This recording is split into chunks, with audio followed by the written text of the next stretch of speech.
Bien. Doy la bienvenida a esta sala 3 de Comred 25, a los nuevos, a las nuevas incorporaciones a la sala. De acuerdo, acabo de darme cuenta de que la grabación se había detenido, así que reiniciamos la grabación de esta sala y continuamos. Si nadie más tiene urgencia por hacer su presentación, pues retomamos el orden natural. Manuel Viñas Limonchi y Loni Fernández Álvarez con su comunicación sobre ASME e Instagram, la portada como mecanismo compositivo del post. ¿Están presentes? Sí, yo voy en representación de Manuel y mía, voy a compartir con ustedes esta hermosa investigación que realizamos, que hicimos, este desarrollo de este artículo. Estupendo, muy bien, pues todo suyo, cuando quiera. Bien, quien les habla, Loni Fernández Álvarez, de la Universidad PET de República Dominicana, me encuentro ahora mismo en Santo Domingo, y el profesor Manuel Viñas Limonchi, de la Universidad de San Jorge, España. Manuel me invita a escribir este artículo que trata sobre, nos planteamos el análisis de cómo las portadas de revistas icónicas, como las seleccionadas por la American Society of Magazine Editors, la ASME, en el 2005, han influido en el diseño gráfico de los posts en Instagram, estudiando los elementos compositivos clave de estas portadas y cómo se adaptan al formato digital, transformando la forma en que consumimos contenido visual y textual en las redes sociales. La relación entre el periodismo, diseño y tecnología han transformado la forma en que consumimos noticias, aunque el receptor prioriza lo visual. El texto sigue siendo clave para validar el relato y conectar con el público. Este enfoque, originado en la prensa tradicional, se manifiesta de manera prominente en las plataformas digitales como Instagram, dando la imagen se convierte en el principal atributo comunicativo. Esta investigación se centra en el lenguaje gráfico del layout de un post en Instagram, tomando como base los métodos del diseño periodístico en las portadas de revistas, y se exploran los conceptos de Bruno Munani sobre la evaluación del lenguaje visual explicados a los siguientes objetivos. Uno de estos objetivos fue analizar cómo los nuevos formatos digitales de comunicación periodística derivan de técnicas y creatividad tradicionales de diseño reflejadas en los libros de estilo de las publicaciones, evaluar el valor informativo y compositivo de los recursos gráficos de las portadas de la edición del 2005 del concurso de mejor portada de ASME, destacando el relato visual. También tenemos como objetivo examinar la sincronía entre los modelos de prensa tradicionales y los digitales, con el fin de mejorar la resolución compositiva e informativa de las crónicas. Y por último, nos planteamos desarrollar una herramienta para categorizar y adaptar los atributos gráficos, tipográficos e informativos de las portadas de layout de un post en Instagram. Por ejemplo, nosotros para la investigación utilizamos parámetros para analizar las portadas de las revistas icónicas seleccionadas por la ASME en el 2005, con el objetivo de establecer una correspondencia entre estas portadas y su adaptación compositiva e informativa al formato de un post en Instagram. Los parámetros analizados incluyen la revista, es decir, el nombre de la publicación, el ranking de la posición de la portada en la ASME, fecha de publicación, la técnica gráfica de la portada, procedimiento, es decir, si fue una fotografía, una ilustración, un texto, color, y la identidad visual corporativa de la revista con su perfil en Instagram, evaluada en 3 niveles correspondientes. Lo que ven en pantalla es un extracto de la tabla que realizamos para poder hacer esas comparaciones. Le hablaba que con la conformidad de la identidad visual de la revista, con su perfil en Instagram, evaluamos en 3 niveles de correspondencia.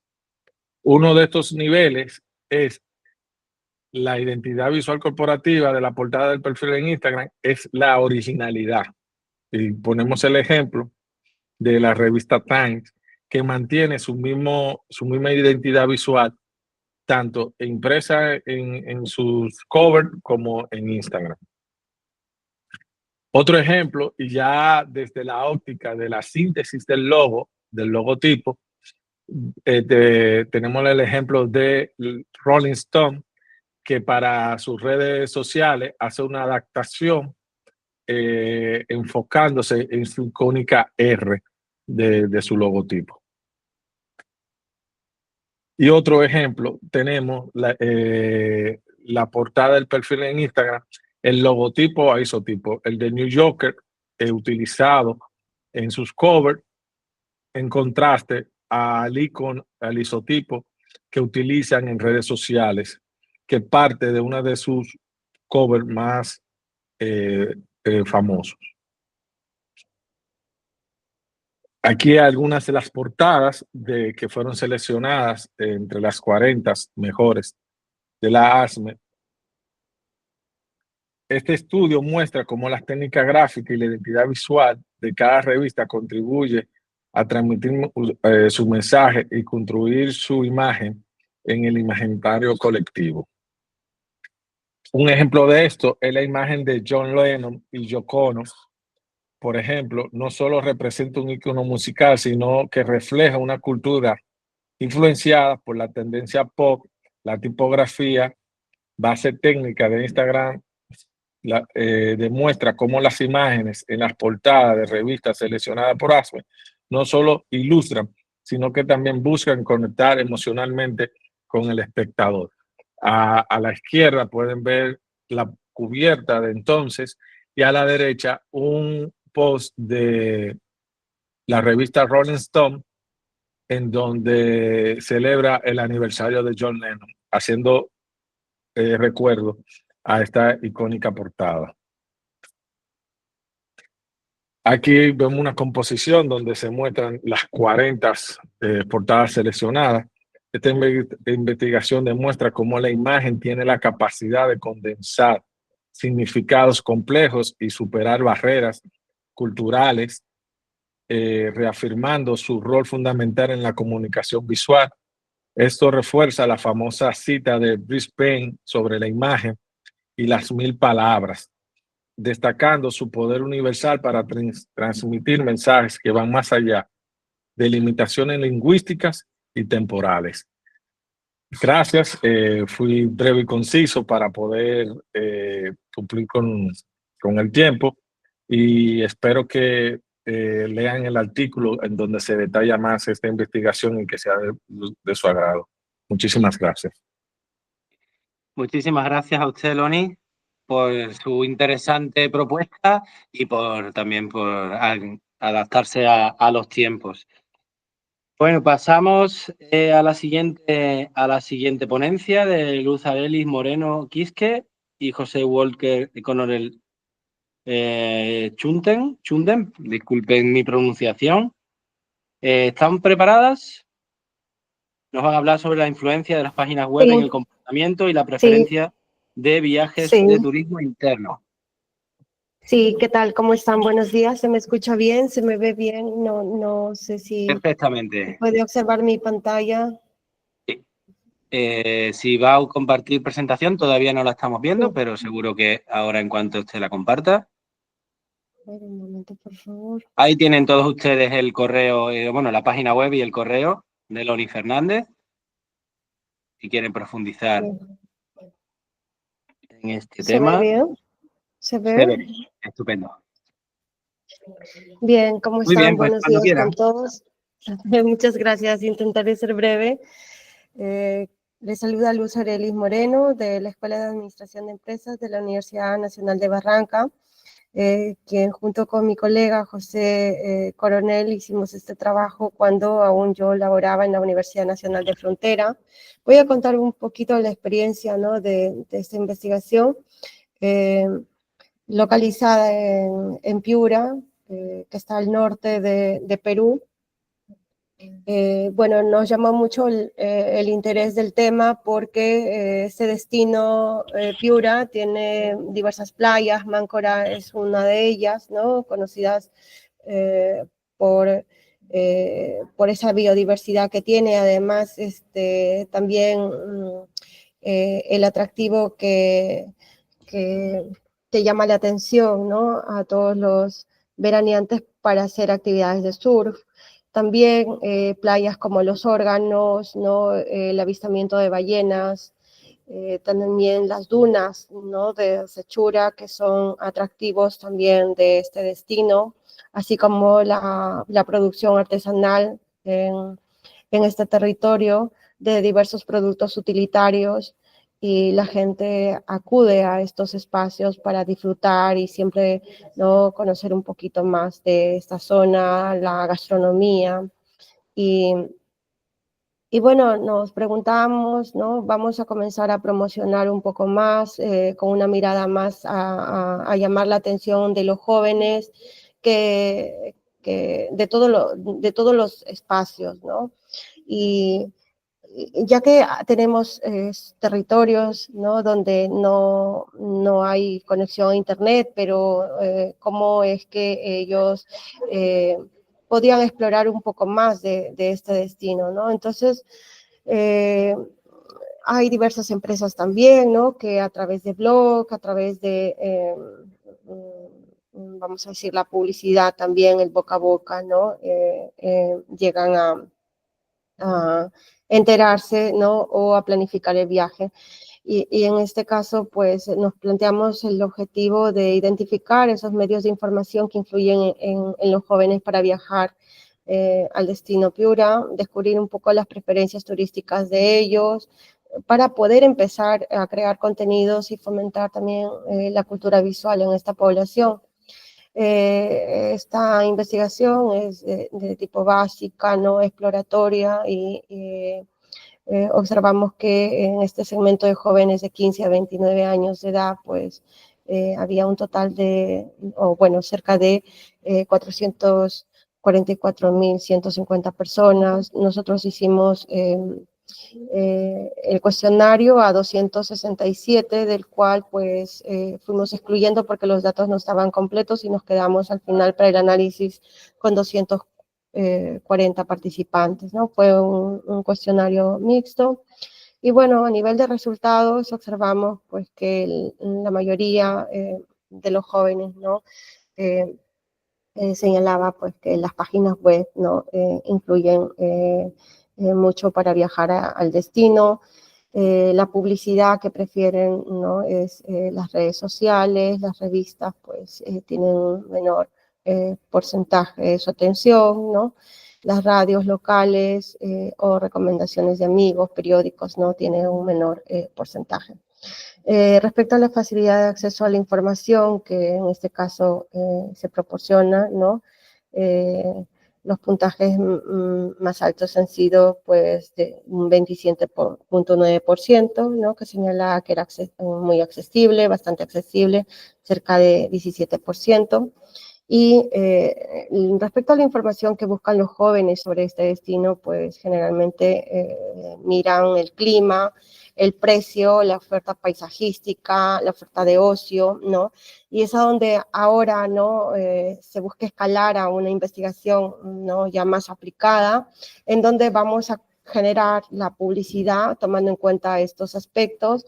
Y respecto a la modalidad de turismo que realizan o prefieren realizar este segmento de la población, es la playa, ¿no? La playa, como les había mostrado, es un atractivo que hay, pero también hay, está en este caso el turismo de montaña, cultural, ¿no?, el turismo rural en general, gastronómico.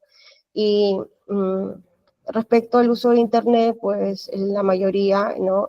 Bueno, no la mayoría, pero un número no considerable respecto a otro señala, pues, ¿no? Que usa el Internet. El autobús sigue siendo, ¿no? El medio de transporte que prefiere viajar, entonces esto también nos genera también, vamos a decir, ¿no? A escalar otras iniciativas también. No tenemos, en este caso abundan mucho las motos en esta zona, las motos, motocar, ¿no? No la motocicleta, y entonces también esto nos ayuda a mirar la publicidad en estas empresas locales. Los jóvenes, pues, siempre que viajan, pues, viajan con más de 6 personas, ¿no? Entre 4 o 5 personas, en un 35%, ¿no? De 2 a 3 personas, 27%. Respecto a la duración del viaje que realizan, es en un 33%, ¿no? Más de 6 días, ¿no? Un 12.9% entre 4 o 5 días, ¿no? Y 31% entre 2 o 3 días, ¿no? Otro aspecto también que podemos explorar, ¿no? Que fue uno de nuestros objetivos, es aquellas propuestas de mejora en el destino, ¿no? Que ellos pensaban, ¿no? Y hemos ido categorizando estas respuestas, ¿no? Y sobre todo teníamos ahí la promoción y la publicidad, ¿no? La infraestructura, la accesibilidad, porque hay zonas, pues, hay atractivos interesantes, pero que no hay señalización adecuada, ¿no? En algunas partes, pues las carreteras no son tan buenas, y en algunas temporadas de lluvia, pues sí hay limitación. Por más que quieras ir al lugar, no vas a poder porque no está afectada la carretera. Entonces, también, ¿no? Desde su perspectiva, pues la inversión y el apoyo económico es importante. Y esto también se contrasta, ¿no? Con los presupuestos, ¿no? Públicos que en este caso este departamento tiene, ¿no? Que es limitado, muy limitado en realidad, frente a otros servicios o los presupuestos para otros sectores.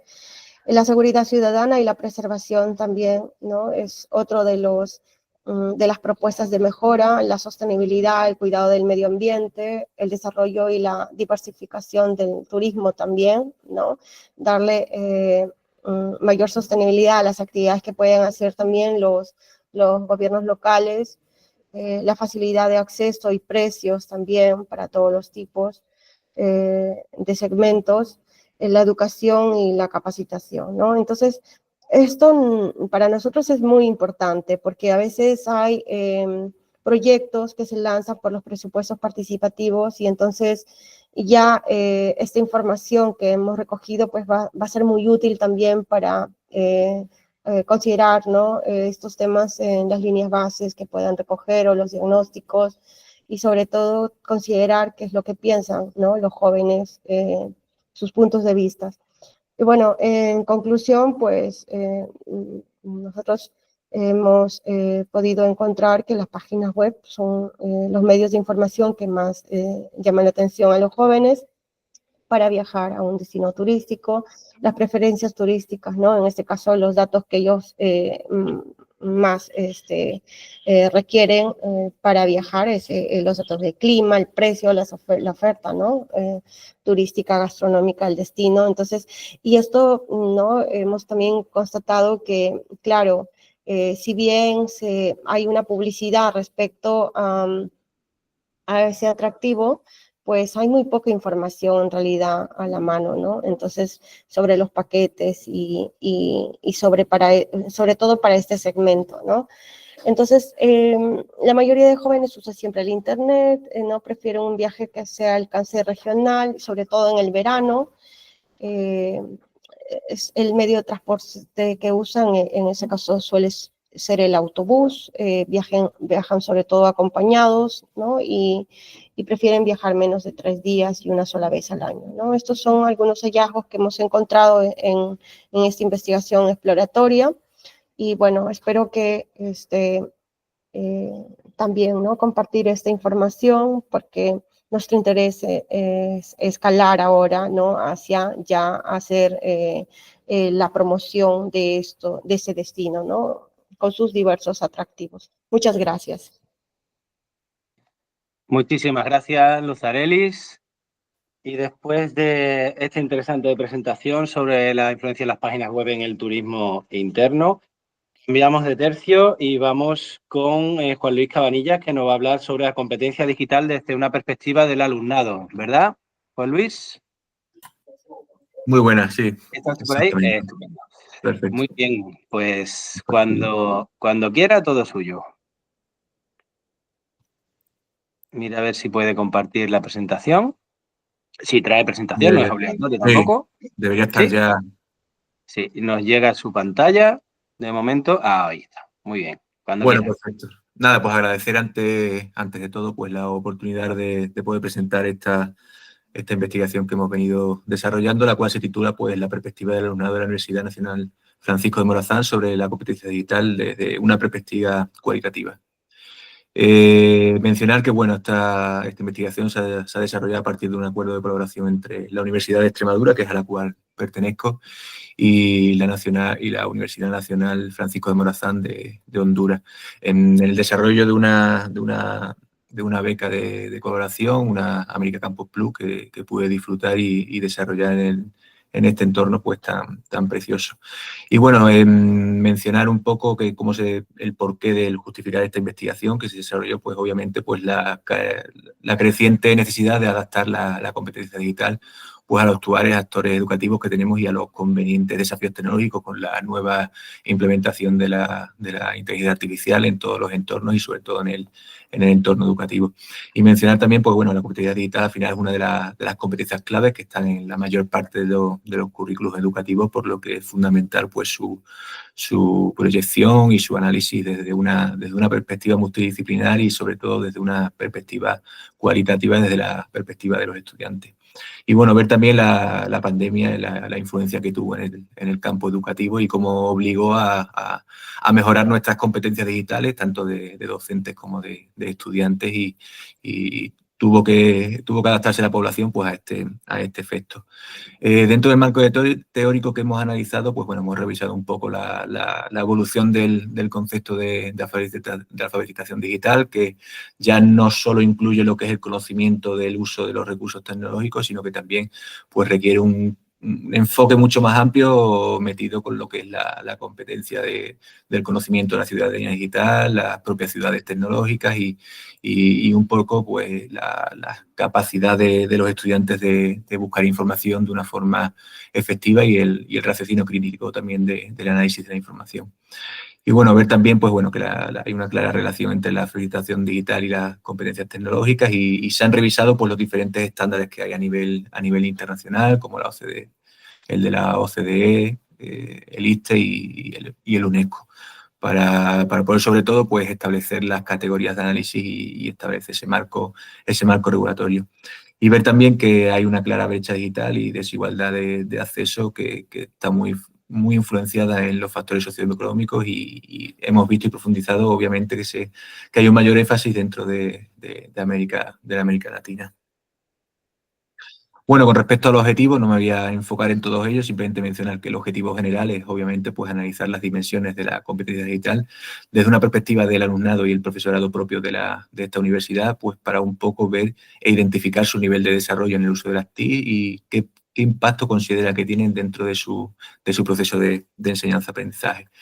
En este caso, el método, pues hemos utilizado una investigación cualitativa con un diseño fenomenológico y hermenéutico, pues viendo un poco pues, la experiencia propia de los participantes para conocer su percepción de la competencia digital y un constructo que es muy analizado a nivel cuantitativo, que está muy claramente definido a nivel cuantitativo, pero que no es tan analizado desde la perspectiva de los participantes y en ese caso pues es lo que queríamos profundizar nosotros un poco más.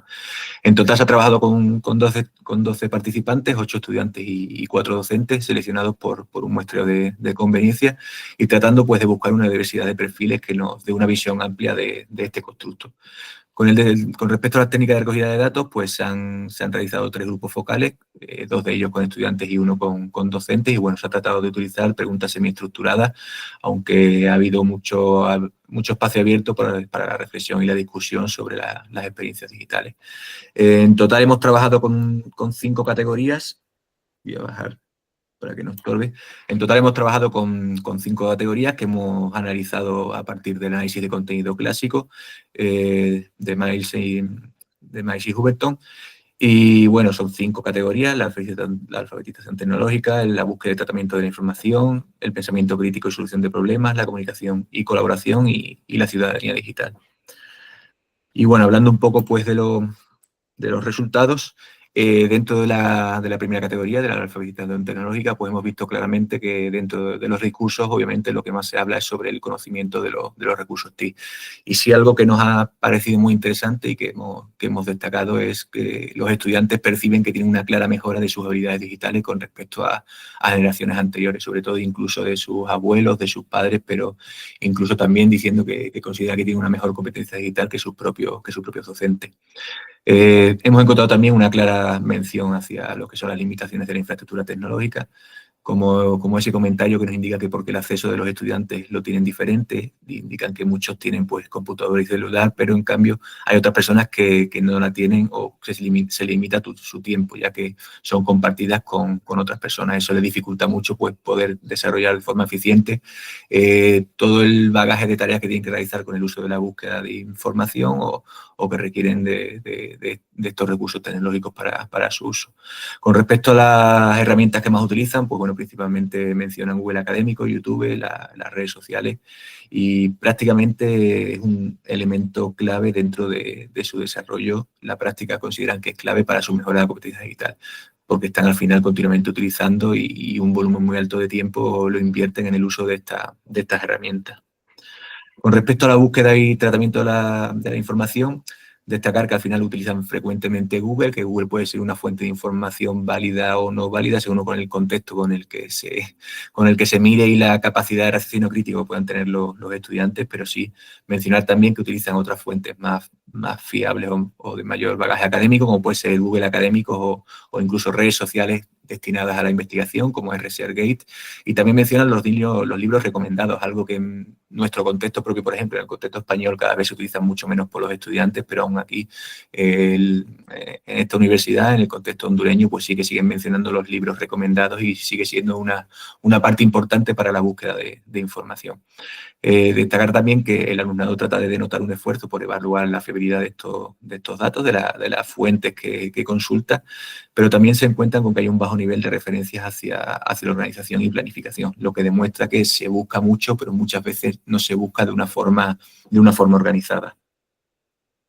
Bueno, con respecto a estas 2 categorías de pensamiento crítico y resolución de problemas, están a la par, aunque se habla un poco más de resolución de problemas, pero está el volumen de los comentarios ha sido muy parejo, y destacar que principalmente el alumnado menciona que es muy importante pues, desarrollar esas habilidades de reflexión, sobre todo con la cantidad de desinformación que hay hoy en día circulando por Internet y las fake news que cada vez aparecen más. Es muy importante la capacidad de reflexión para poder diferenciar esa fake news de lo que de verdad es información relevante. Y es destacable también que con respecto a la resolución de problemas, principalmente a lo que recurren es a la tecnología. Al final, cuando tienen un problema tecnológico, lo primero que hacen es consultar YouTube, es ver algún tipo de chat o de canal web para poder consultar esas propias consultas que tienen con problemas tecnológicos. Es destacable ver que es muy bajo el nivel de referencias hacia colaboración entre iguales o probar el ensayo-error, siendo la que más se ha mencionado pues este uso de la propia tecnología para resolver sus problemas. Y bueno, con respecto a la comunicación digital, el trabajo colaborativo, pues al final preferentemente se hace mención hacia el uso de la comunicación digital, destacando pues WhatsApp y Facebook como las plataformas sociales pues más utilizadas tanto a nivel académico como a nivel social, entre iguales y con el propio docente. Y bueno, para la comunicación pues sí que utilizan Google Meet y Zoom como herramientas clave.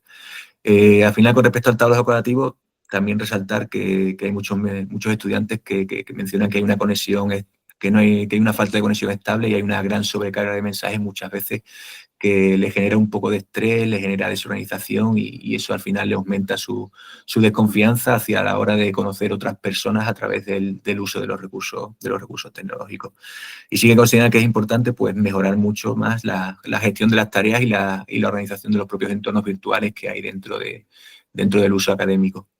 Y ver también que hay una clara necesidad de una mayor formación en competencias comunicativas. Tienen muchas competencias a nivel de búsqueda, pero no tantos a la hora de comunicarse eficientemente con el uso de estas plataformas. Bueno, y con respecto a la última de las categorías, la ciudadanía digital, que ver un poco qué perspectiva, qué piensan ellos de este concepto que hoy está tan puesto en todos los noticieros, que es el desarrollo de la ciudadanía digital. Y principalmente pues se hace mención a que hay una falta de respeto por las clasificaciones por edades en ciertos contenidos. Es muy complicado hoy en día que a la hora de obtener información se pueda discernir si la persona es menor de edad, sobre todo en contenidos violentos o contenidos dañinos y sobre todo de fabricación de armas o de pornografía. Que a pesar de que haya una libertad en los contenidos digitales, pues hay veces que hay que tratar de reducir y de afianzar más los contenidos que son realmente dañinos. Mencionando los dos aspectos más importantes con respecto al alumnado y profesorado, los estudiantes de forma general, pues bueno, comprenden que es muy importante pues, el desarrollo de la ética digital, y el profesorado de todas formas muestra un poco de dudas acerca de si hay una aplicación real de los usos éticos, ya que se señala que hay usos inadecuados del plagio y de la información, que son uno de los problemas frecuentes que se están encontrando en su día a día en la práctica diaria de la docencia.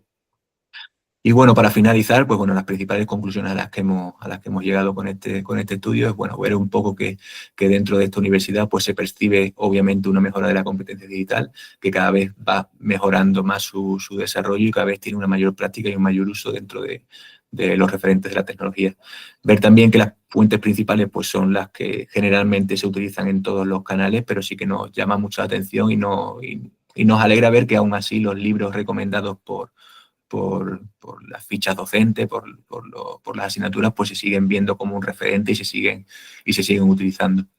Destacar también que bueno, los estudiantes pues, no reconocen la necesidad del pensamiento crítico frente a la saturación de la desinformación, lo consideran que es muy importante y tienen que formarse mucho más en ello, tanto los estudiantes como los docentes en este caso, para ver también que encuentren pues, lecturas que sean interesantes y no solo superficiales. Se ha visto también pues, bueno, que la comunicación es un principal elemento a través de las redes sociales y las plataformas virtuales y dentro de todo se ha visto que la comunicación es eficiente, pero se necesitan aún mejoras para las problemáticas que hay de limitación de acceso y de integración global.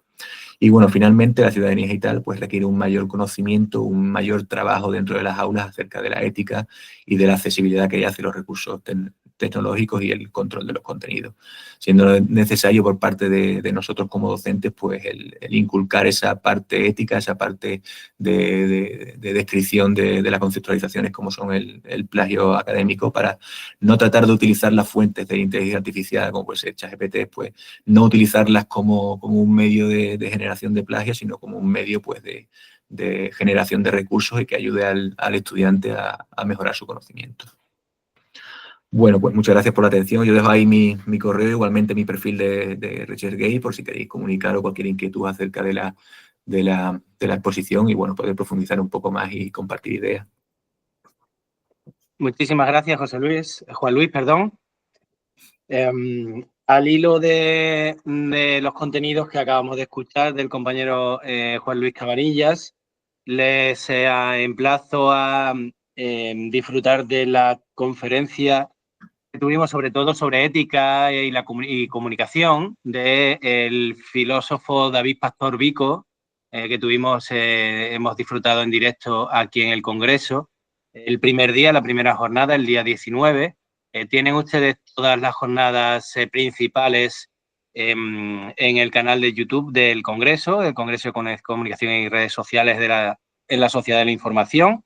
Hay un canal y un vídeo del día 19 del 3 al 25, donde ahí pueden encontrarlo A todo el mundo tuvo mucho éxito, creo que sabíamos que era una persona muy brillante, yo lo conozco personalmente hace muchos años, trabajamos en televisión muchos años, o sea, varias veces hace muchos años, y ha tenido mucho éxito. Y estuvo una hora contando un poco la evolución desde un punto de vista de la filosofía, de la filología, del humanismo.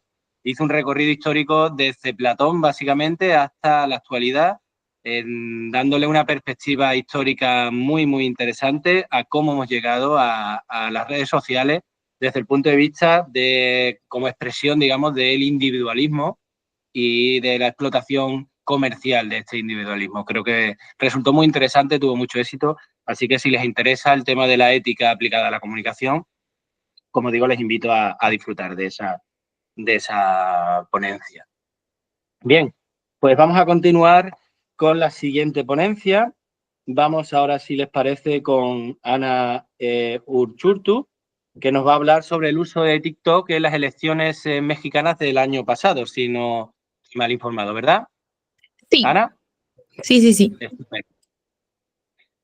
Pues si tiene presentación para compartir. Sí, es lo que estoy pasando. Muy bien. Ahora mismo voy a... Listo, ¿me Estupendo. Lo vemos confirman? ¿Se ve? Se ve perfectamente. Muchas gracias. Todo suyo, Ana.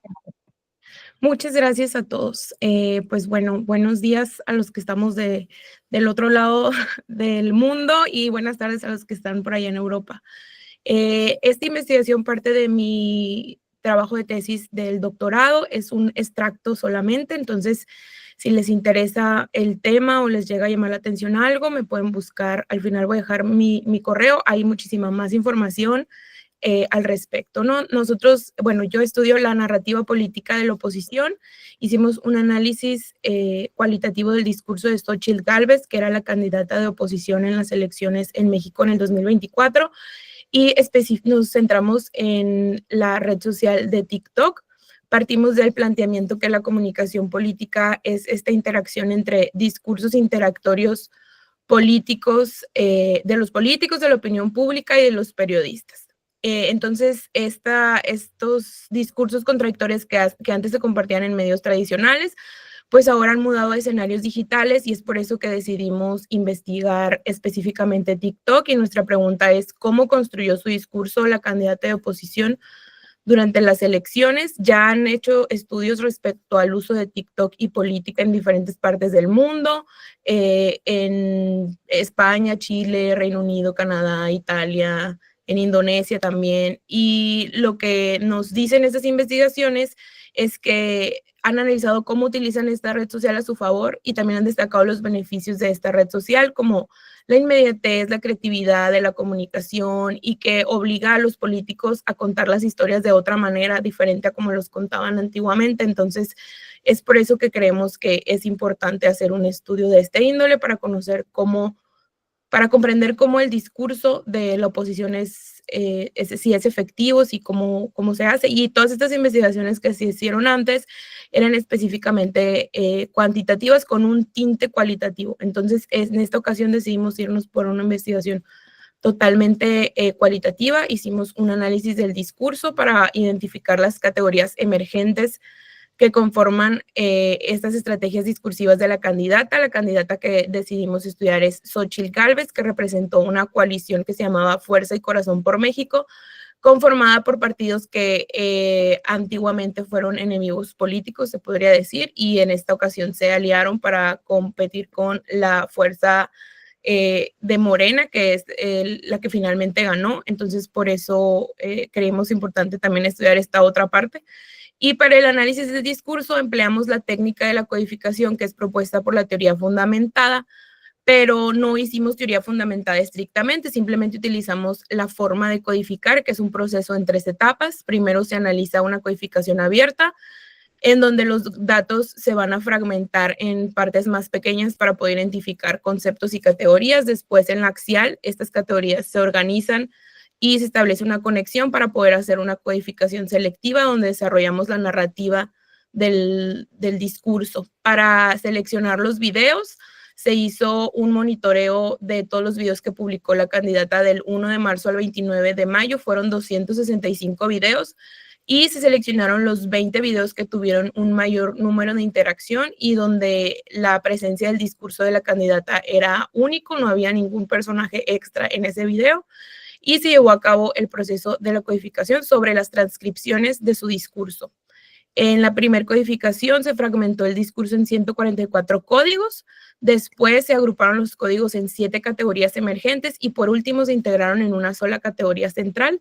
Los resultados los voy a presentar de acuerdo a estas 3 etapas. En la codificación abierta, pues de esos 144 códigos, el propósito de esta etapa era identificar conceptos y propiedades presentes en los datos de las transcripciones del discurso. Y, por ejemplo, uno de los códigos que dimos era mal trabajo de Morena, y ese fragmento, el fragmento del discurso era está más cabrón seguir 6 años con Morena. También el código validación de su carrera se asignó al fragmento todas mis reformas, todas las leyes que logré como senadora fueron por unanimidad. Y la codificación no se limitó únicamente a una interpretación literal del discurso, sino consideramos el propósito, la intención, así como el contexto en el que fueron pronunciadas las palabras. Por ejemplo, al fragmento del discurso, quiero ser presidenta para cuidar de sus familias, para cuidar de sus hijos, se le asignó el código protectora de los mexicanos. Y una vez terminada la codificación abierta, los 154 códigos en la codificación axial se encasillaron en estas categorías emergentes. Se realizaron 7 categorías, cada una con un diferente número de códigos condensados. Del lado izquierdo tenemos la categoría y entre paréntesis se encuentra el número de códigos que conformaron esa categoría. La primera es validación política. En esta la candidata señala lo que ha hecho en su carrera política, aspectos que la validan, y los códigos destacados son trabajo duro, pasado de los partidos, antecesores políticos, que es candidata de los ciudadanos, que no tiene partidos, habla sobre el patriotismo, que ella es apartidista. También la siguiente categoría es desacreditación del poder con 19 códigos, indica aspectos negativos del gobierno actual, sus fallas y fracasos. En este hay códigos destacados como el mal trabajo de Morena, fracaso del gobierno, mal trabajo de AMLO, denuncia la corrupción, que no trabaja en equipo AMLO, etcétera. Después tenemos la categoría rasgos políticos personales con 23 códigos, y en esta se refiere a todos los elementos que ella señala como cualidades personales que se pueden traducir a lo político. Por ejemplo, los códigos destacados son protectora de los mexicanos, compromiso con México, trabajo en equipo, unión política, que ella no odia, que ella es esperanza, que será responsable. La siguiente categoría es rivalidad política con 20 códigos. Aquí ella resalta aspectos negativos de su contrincante, señalando defectos, fallas personales o políticas. Ella deshumaniza a Claudia. Claudia tiene otra realidad, Claudia no desconoce el país, victimización mediática, todo lo que tiene que ver con su contrincante. Después la otra es planes de acción política, son 23 códigos y son propuestas de mejora, su agenda política y en general pues la planificación de lo que va a hacer si gana, ¿no? Y entre los códigos destacados están mejora de los programas sociales, tecnología, mejora de la clase media, posibilidades para los jóvenes, etcétera.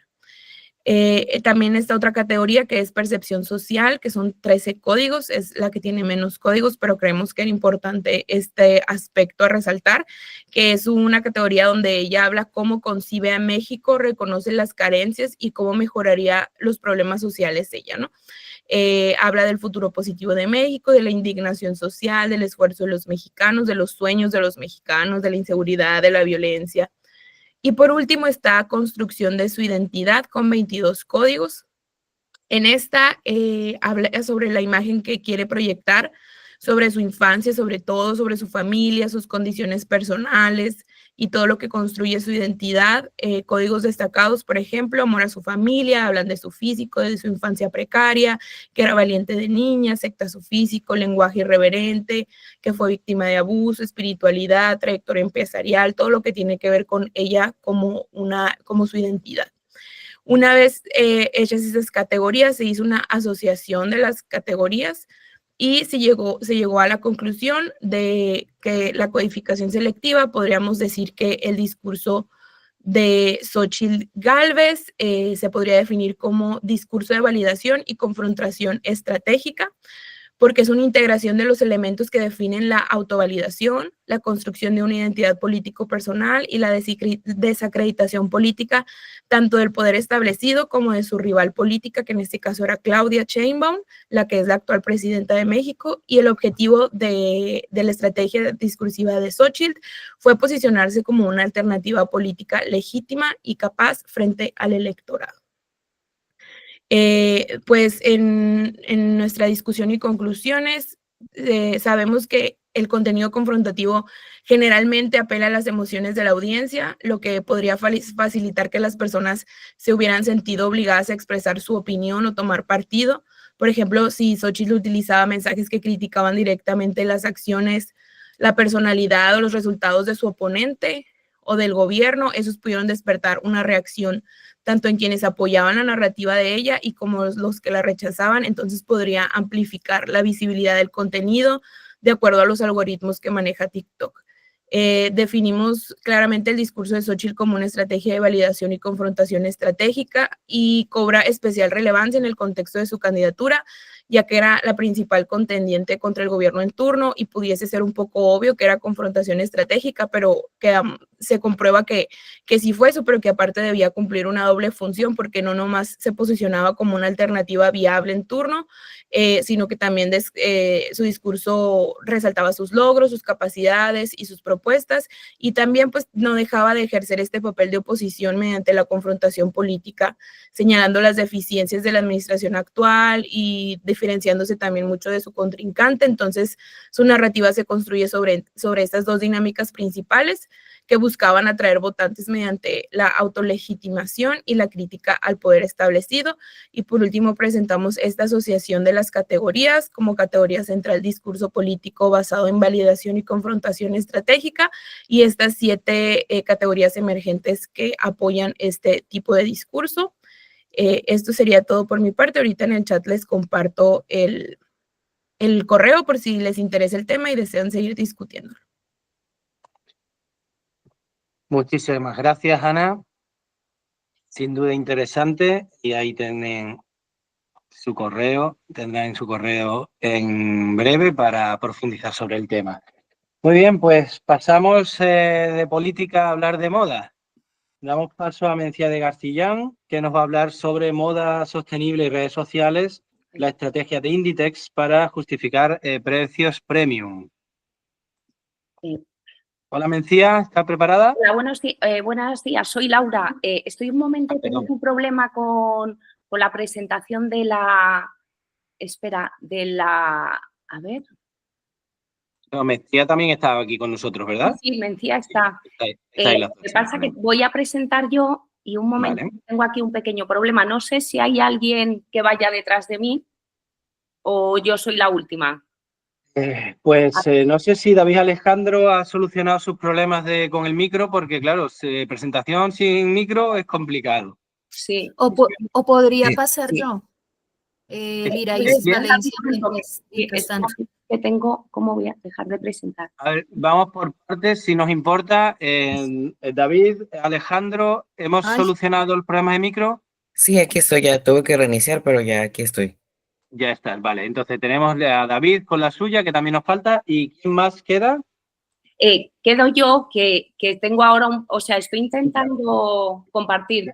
La vuestra, Laura, la tengo ya aquí anotada. Vale. Pero aparte de la vuestra sobre moda sostenible y la de David Alejandro sobre el tema del streaming, ¿queda alguna presentación más? ¿Alguien que se haya incorporado? Sí. Buenos días. Buenas. Sí, sigo yo también. Soy la última de acuerdo con la... Sí, Lira Isis. Con el orden. Sí, Lira Isis. Correcto. Y nadie más, ¿verdad? Serían esas las tres que nos quedan, ¿verdad? También yo, Flavio Valencia, con cine documental histórico.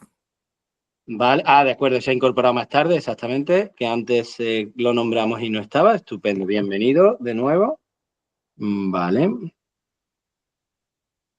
Estupendo. ¿Usted tiene 2 presentaciones aquí, Flavio? Es una presentación. Una al final, vale. Historias de la radio a través del documental histórico, que aparece aquí también en el programa, no, ¿verdad? Vale. No solamente quedó cine documental histórico, producción de cortometrajes para divulgar la investigación histórica. Muy bien, pues entonces nos quedan 4. Me da igual el orden. ¿Alguien tiene interés en hacerlo antes? Dejamos a Laura para más tarde para que intente solucionar sus problemas. A mí me gustaría pasar, si es posible. Vale. ¿Alguien tiene algún impedimento? ¿No?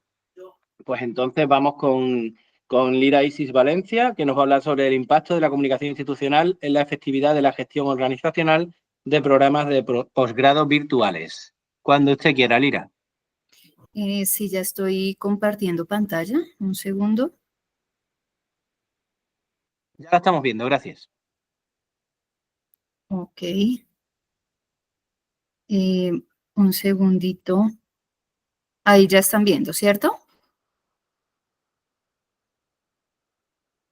Sí, la estamos viendo. La estamos viendo, sí. Gracias. Bueno, entonces presentarme. Mi nombre es Isis Valencia. Vengo en representación de la Corporación Universitaria de Asturias en Bogotá, Colombia. Agradecer el espacio pues, de esta socialización para esta investigación que denominamos Impacto de la Comunicación Institucional en la efectividad de la gestión organizacional de programas de posgrado virtuales. Bueno, digamos que este proyecto y esta investigación que se enmarca busca de alguna manera hallar relaciones, ¿no?, entre la deserción académica, la gestión institucional efectiva, ¿no?, y los procesos de comunicación institucional como variables dentro de los factores institucionales de la deserción. Entonces, sabemos que la deserción está definida por el Ministerio de Educación Nacional de Colombia como, digamos, esta cantidad de periodos académicos en los cuales un estudiante no está vinculado. Sin embargo, sabemos que pues también hay estudiantes activos que pueden estar presentando intención de desertar y pues eso sería, digamos que un tema complejo a la luz de las instituciones educativas, pues que lo que quieren es precisamente que el estudiante permanezca, que logre su finalidad y que pues obtenga el título, ¿no? Entonces, digamos que a manera de antecedentes, nosotros en la literatura, pues sí encontramos bastante información sobre procesos de deserción o estudios más bien sobre deserción, pero siempre muy encaminados hacia el nivel de pregrado, ¿no? Entonces, lo que se quiso hacer acá fue hacer un estudio descriptivo, exploratorio, mediante revisión sistematizada de la literatura, pero haciendo énfasis primero en niveles de posgrado, ¿cierto? O sea, estamos hablando de especializaciones, maestrías, doctorados, y hacerlo también desde la modalidad virtual, ¿sí? Porque pues obviamente estos estudios tradicionales siempre se han marcado también en los programas presenciales, ¿no? Entonces, el objetivo de esta investigación es analizar las variables en comunicación institucional que impactan la deserción de estudiantes de programas de posgrado en modalidad virtual a través de una revisión de alcance. Entonces, para lograr digamos, alcanzar este objetivo, se llevó a cabo una revisión sistematizada con la metodología PRISMA. Para ello, digamos que hay 4 fases de interés. Una primera fase de búsqueda, donde se hizo, digamos, la introducción de unas palabras clave, que en este caso podrían ser deserción, educación superior, comunicación, etcétera, ¿cierto? Obtuvimos 107 artículos, de los cuales pues se hace una fase número 2 de evaluación, donde se genera, digamos, un análisis inicial de títulos, resúmenes y palabras clave para identificar que sí efectivamente sea hablar de deserción en educación superior y no, digamos, en niveles inferiores académicamente hablando. Y logramos con ese tamizaje encontrar 30 artículos que sí se acoplaban a la deserción posgradual virtual, ¿listo? Encontramos una tercera fase de análisis donde se elabora una matriz de análisis de contenido.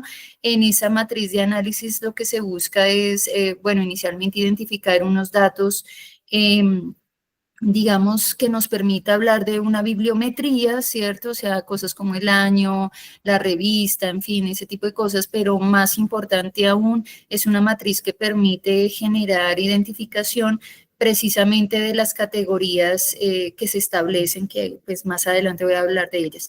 Y en la fase 4, pues ya entonces se hace un análisis inductivo de la información. Dentro de los resultados, pues entonces se destaca como categorías de análisis 4 específicamente, sobre comunicación institucional que pueda ser, digamos, tenida en cuenta como posibles indicadores a futuro, ¿no? De lo que podría ser la comunicación institucional efectiva. Entonces, aquí hablamos de claridad de la información dentro de, digamos, el análisis que se hace de los 30 artículos que se analizan, se encuentra que efectivamente al hablar de claridad de la información, pues está en diferentes niveles, ¿no? O sea, hablamos de claridad de la información en cuanto al recurso mismo pedagógico, ¿no? O sea, el hecho de utilizar objetos virtuales de aprendizaje, videos, guías, lecturas, el contenido mismo, que, bueno, muchos autores refieren, ¿cierto?, de que pues, son recursos que deberían estar diseñados con mucha claridad, ¿no? O sea, realmente para transmitir de una manera correcta la información. Pero también hablamos de claridad de la información en los momentos de gestión, ¿sí? De gestión administrativa, cuando, por ejemplo, áreas como servicio al estudiante, mentoría, área financiera, ¿cierto? Pues deberían también tener canales específicos de información donde transmitan una información clara y no generen, digamos, procesos de pronto de no entendimiento de lo que se está queriendo establecer. Otro indicador o otra categoría importante es la oportunidad de la comunicación, es decir, no es solamente que sea clara la información, que sea entendible, sino además que pueda ser, digamos, con estos parámetros de rapidez y de frecuente, ¿no? O sea, que los diferentes momentos de comunicación, sea con el docente, sea con el administrativo, ¿cierto?, sea de manera, pues ahí sí como decimos aquí con la categoría que sea oportuna, ¿no? O sea, que sea en el momento en que se tiene la duda o en el momento en que se quiere generar como la necesidad de la información. Tenemos también claramente una categoría de canales de comunicación, digamos que acá, como estamos hablando de universidad virtual, ¿no? Entonces, bueno, sí, supondríamos que las plataformas virtuales tienen unos canales específicos de comunicación, cosas como chats, foros, el correo electrónico, ¿no? Entonces, de todas maneras, acá lo que se reflexiona es sobre que cada uno de los procesos administrativos y docentes tengan los suficientes canales, ¿no? Efectivos y eficientes, ¿cierto?, para lograr tener esta interrelación efectiva con el estudiante. Lógicamente, todo lo que tiene que ver con la interacción docente-estudiante, que no es solamente, digamos, como los momentos de calificación y de retroalimentación meramente, sino también estamos hablando, por ejemplo, de resolución de inquietudes, ¿no? De estar, digamos, mucho más presente en la vida del estudiante, sobre todo de forma virtual. Sabemos que hay algunas estrategias, por ejemplo, cuando hablamos de estrategias sincrónicas, asincrónicas, pero pues habrán unas mucho más eficientes, otras no, otras que sí se hacen y sin embargo los estudiantes no, digamos, no acceden a ellas, ¿no? Entonces eso también, digamos, es un elemento importante a analizar. Y a manera de conclusiones, pues encontramos que, bueno, a lo largo del tiempo sí hemos encontrado en la literatura pues un interés mayor, ¿cierto?, de parte de los investigadores, de los docentes académicos, por generar, digamos, una literatura mucho más profunda en el campo de la deserción académica en torno a estos elementos posgraduales, virtuales, en fin, ¿cierto? También encontramos efectivamente, bueno, la posibilidad de haber generado unas categorías de análisis sobre comunicación. Seguramente puede que se expandan más, o sea, si uno pudiera ser un poco más riguroso en el tiempo, seguramente uno encontraría unas subcategorías adicionales, entonces digamos que a manera de futuras líneas, lo que se propone es, bueno, digamos que esto es un ejercicio de exploración que bien nos posibilita un panorama, sirve, digamos, como un punto de partida donde lo que se quiere y se sugiere es entonces pasar a generar procesos de investigación mucho más aplicada, donde de verdad en campo, ¿no?, se pueda recopilar información de primera fuente, ¿cierto? O sea, datos, encuestas, entrevistas, para validar cómo es la realidad en las instituciones virtuales de educación superior y más en la modalidad posgradual. Y bueno, agradezco mucho el espacio. Muchas gracias. Muchas gracias, Lira. Hola, voy a intentar volver a compartir pantalla. A ver si tengo suerte ahora. Por si acaso, ¿me puedes dar permiso que estoy aquí esperando? Sí, ya estoy saliendo. Espérame un segundito. Laura, Sofía, si no podéis, me decís, y lo intento yo. Ya está Sofía también habilitada. Vale, fenomenal. Vale, a ver si puedo aquí. Es que no veis, mira, me sale esto. Sí.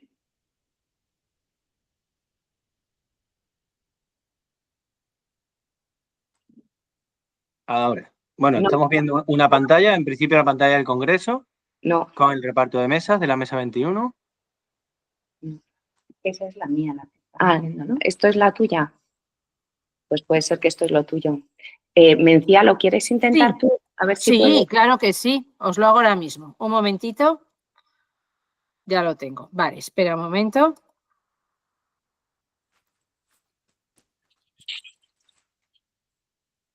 Pero tú tienes que dejarte compartir, ¿no? Sí. ¿Ya lo veis? Sí, estupendo. Pues perfecto. Laura, Mencía y Sofía nos van a hablar, como estáis viendo, de moda sostenible y redes sociales. Pues si estáis listas. Estamos listas. Mira, el título, como dices, es moda sostenible y redes sociales.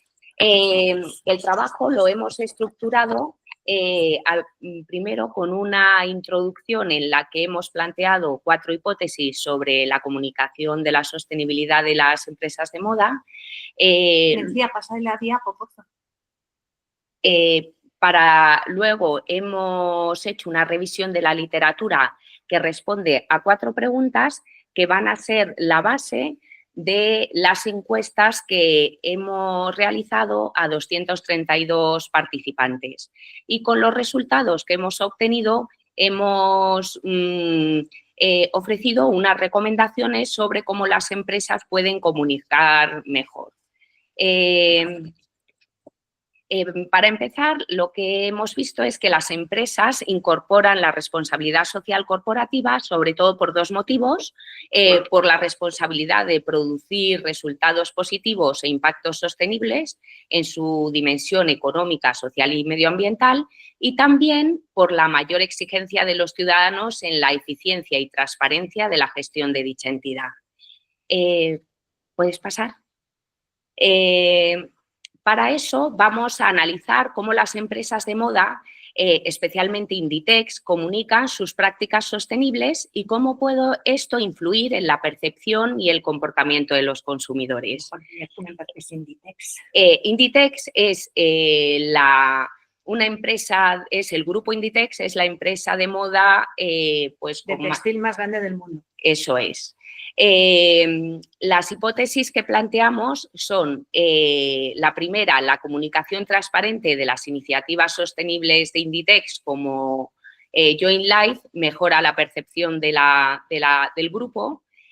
Los consumidores jóvenes son los más receptivos a la narrativa de sostenibilidad de Inditex y son más proclives a aceptar precios premium.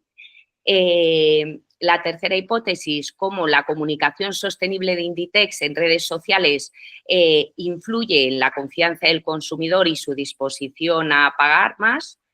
Y la última, sí, en el sector de la moda, la dimensión social de la sostenibilidad es la que tiene mayor impacto en el consumidor. La revisión de la literatura responde a 4 preguntas. La primera es si invertir en responsabilidad social corporativa supone malgastar el dinero invertido. La literatura nos dice que si se mantiene una visión a largo plazo, las empresas podrán adquirir capacidades y habilidades generadoras de fuentes competitivas que les permitirá mejorar su reputación y mejorar las relaciones con la sociedad, entre otras cosas. En concreto, la industria de la moda es el segundo sector más contaminante del mundo, pero sí que está mostrando cambios hacia la sostenibilidad. Frente a un modelo de producción de moda rápida, surgen más empresas de moda lenta con producción sostenible y materiales biodegradables. Para impulsar estas transformaciones y promover prácticas más sostenibles dentro del sector es fundamental la participación activa del consumidor. ¿Cómo implicar al consumidor? ¿Puedes pasar, Mencía?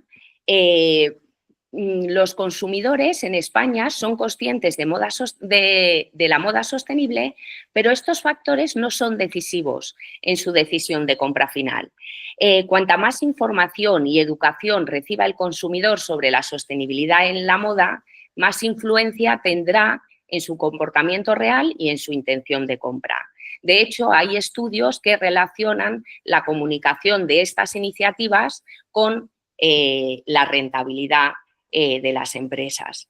También hay estudios que ponen de manifiesto la importancia de la dimensión social en el impacto en los consumidores, ¿no? Sobre todo en la generación del valor de marca, en la reputación corporativa y en su predisposición a pagar.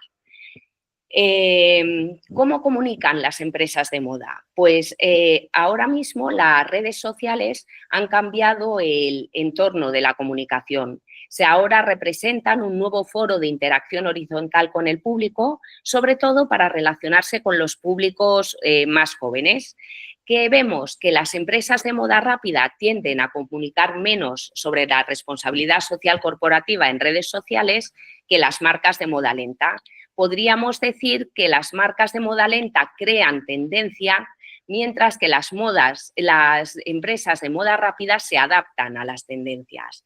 Sin embargo, estas empresas de moda rápida tienen mucho potencial educativo porque tienen muchísimos seguidores. Entonces, si hicieran un mejor uso de las redes sociales para concienciar y educar sobre la sostenibilidad, habría ahí un potencial estupendo.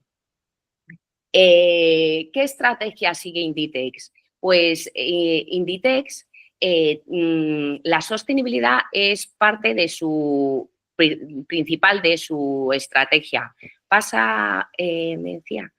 Pero, sin embargo, sí que nos encontramos con que tiene inconsistencias en la comunicación. Inditex comunica sus iniciativas sobre todo en el sitio web corporativo, rara vez en sus redes sociales. Además, existe discrepancia entre los informes de sostenibilidad corporativos y las opiniones de las partes interesadas expresadas en redes sociales. Se observa una brecha significativa entre las acciones de sostenibilidad de la empresa y la percepción y conocimiento que tienen los consumidores sobre las mismas. Y las acciones sostenibles que más comunica Inditex son las medioambientales, pero, sin embargo, la dimensión social de la sostenibilidad es la que genera un mayor número de tweets entre los grupos de interés. En base a esto, hemos realizado una encuesta a 232 participantes en enero de 2025 y un social listening. Los resultados son los siguientes. Una proporción significativa de los encuestados considera que Inditex es una empresa sostenible. Sin embargo, existe un grupo bastante considerable que aún duda de su compromiso en esta área. Esto es debido a que hay falta de información detallada.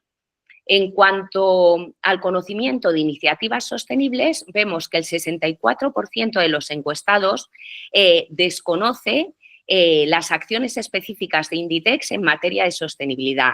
En concreto, la iniciativa de Join Life solamente la conoce el 6,5% de los encuestados.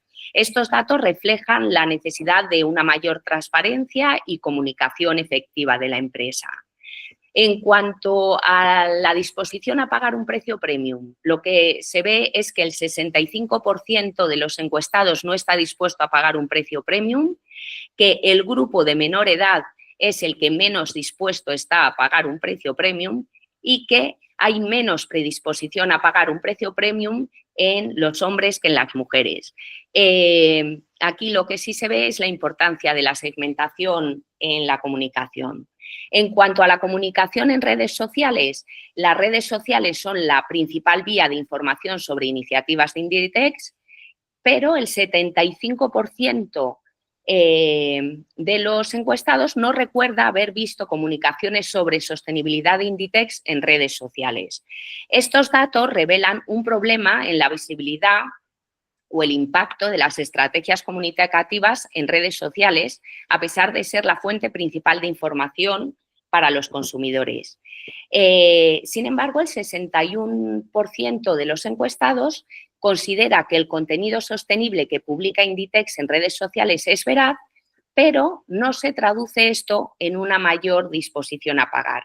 También se ve que las iniciativas medioambientales son las más identificadas por los encuestados y siendo la dimensión social un tema muy importante, como también hemos visto en el social listening.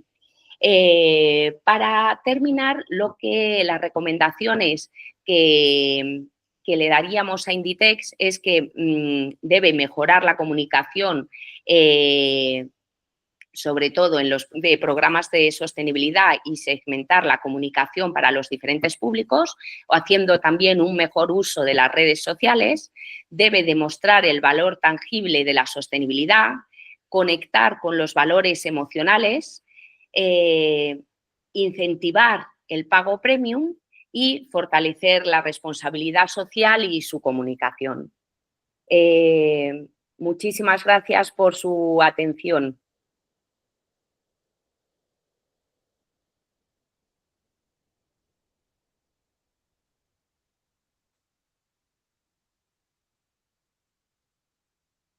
Vamos ahora con David Alejandro. ¿Estás listo? Sí. Hola, David. ¿David Esqueda? Sí, ahí voy. Voy a compartir Estupendo. la pantalla. David nos va a hablar sobre la representación juvenil en la era del streaming, una revisión sistemática. Os recuerdo y os sigo proponiendo que compartáis vuestros correos cuando terminéis, ¿vale? Para que así podamos establecer pues estas conexiones y quien esté interesado pues puede demandaros más información, establecer un diálogo. ¿Estás teniendo dificultades para...? Ahora parece que está cambiando. Ahí, estupendo. Ok, listo. Muy bien, pues todo tuyo, cuando quieras.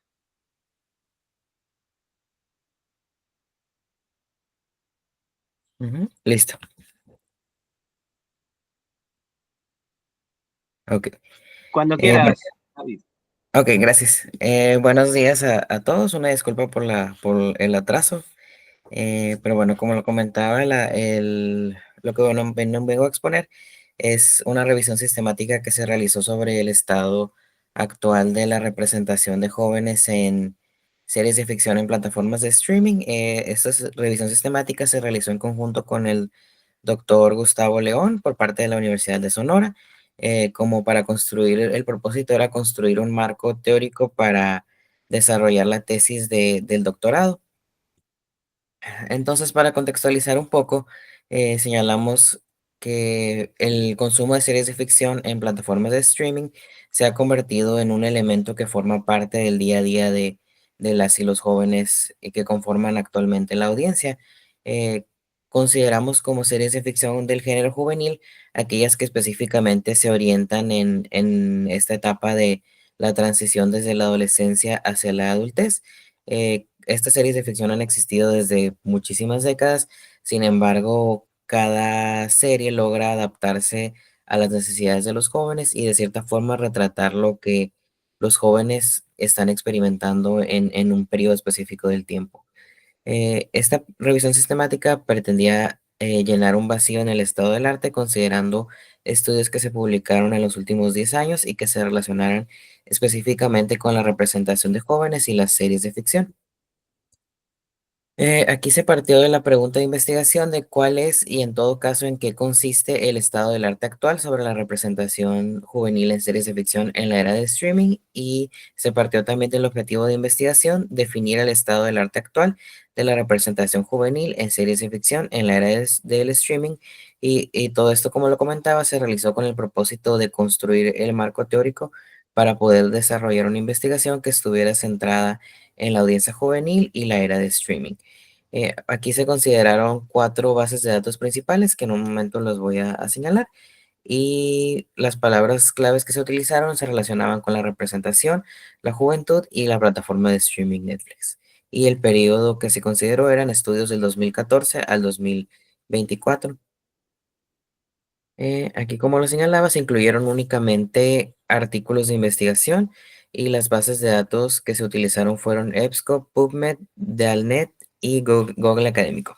Y las palabras claves fueron Youth Representation y Netflix, o igual también se utilizó el and y el más, ¿no? Y también se utilizó la forma en español, ¿no? De juventud, representación y Netflix. Y se partió aquí de la definición de Moscovici de lo que es la representación social, ¿no? De conocimientos y actividades psíquicas y sociales que permiten que los individuos puedan comprender un aspecto de la realidad social y o física. Y los principales criterios de inclusión y de exclusión se consideraron únicamente artículos que estuvieran escritos en inglés o en español, y se excluyeron aquellos que no lo estaban, y se incluyeron investigaciones centradas en las series de ficción, ya sea en alguna variable de la representación, sin importar cuál, pero se excluyeron aquellos que no incluían estas variables específicas de la representación. Y también se incluyeron estudios que expresaran explícitamente los resultados y se excluyeron aquellos que no los expresaban. Se incluyeron aquellos donde el principal objeto de estudio eran las personas o el contenido de las series de ficción, y se excluyeron aquellos que no era su principal objeto de estudio. Y finalmente se incluyeron los estudios que analizaban aspectos específicos dentro de la narrativa audiovisual, ya sea alguna variable de la representación social o el impacto que tenía la representación en la audiencia juvenil. Y aquí, como se ve en el diagrama, se encontraron 18 investigaciones en las bases de datos, de las cuales se fueron descartando al no ser algún artículo de investigación, analizaba algún medio distinto que no fuera las series de ficción o la televisión, o era un objeto de estudio distinto o se repetía en alguna base de datos. Aquí un poco lo que pongo en los resultados es las variables que se analizaron dentro de los estudios, considerando la metodología que se utilizó, las teorías que se aplicaron, las variables del estudio, los resultados y cuáles fueron las contribuciones o la relevancia que cada estudio tenía. Como conclusión, señalamos en un primer punto que la mayoría de los estudios que se analizaron buscaban caracterizar cómo las series de ficción representaban aspectos específicos, tales como la sexualidad o el estado de salud mental, o cuál era la experiencia juvenil de los jóvenes dentro de las narrativas.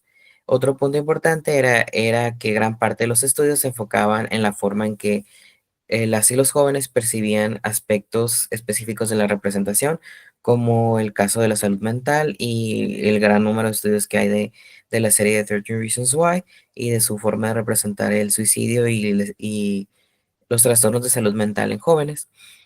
Otro punto también era que las investigaciones centradas en las series de ficción buscaban conocer la representación juvenil de temáticas particulares a partir de la construcción de modelos de análisis de contenido.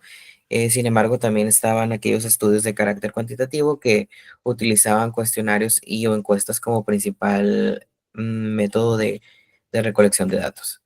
Y finalmente señalamos que gran parte de los estudios llegan a la conclusión de que a pesar de que en años recientes se le ha dado un mayor grado de visualización a comunidades que solían estar marginadas por narrativas previas en producciones antiguas que fueron estableciendo estereotipos, y se les ha dado un mayor grado de visualización o quizás una forma más positiva de mostrarlas.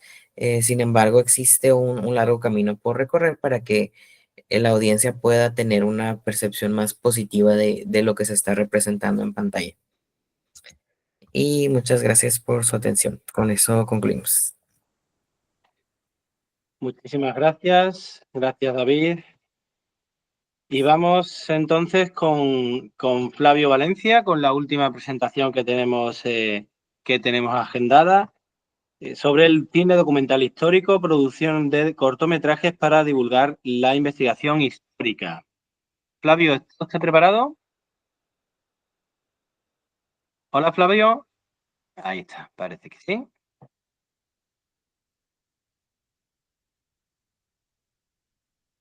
Lo que no lo escucho. No sé si los demás lo están escuchando. Sí, se me sacó.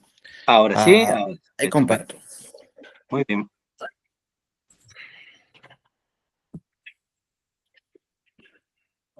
Está haciendo el proceso de compartir.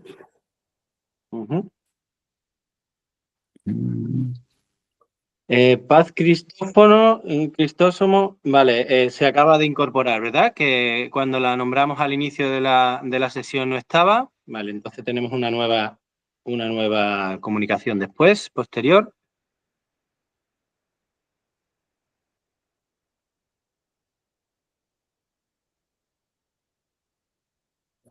Flavio, lo que no vemos es su presentación de momento. Se me saca, ahí va otra vez, verás.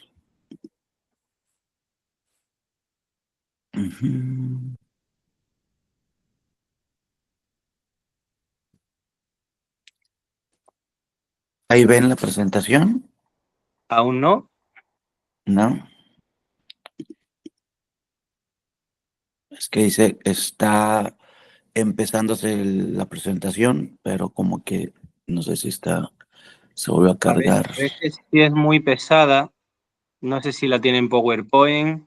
Está en PowerPoint. Si es muy pesada, en las PowerPoint normalmente no tiene problemas. Si es muy pesada, una forma de solucionar este tipo de problemas a veces, sobre todo si no tiene una conexión muy rápida, es pasarla a PDF. Hay veces que si se pasa a PDF, baja el peso mucho y entonces el Meet la admite con mayor facilidad. Pero, no siempre, pero nos ha ocurrido en ocasiones. Lo voy a hacer entonces.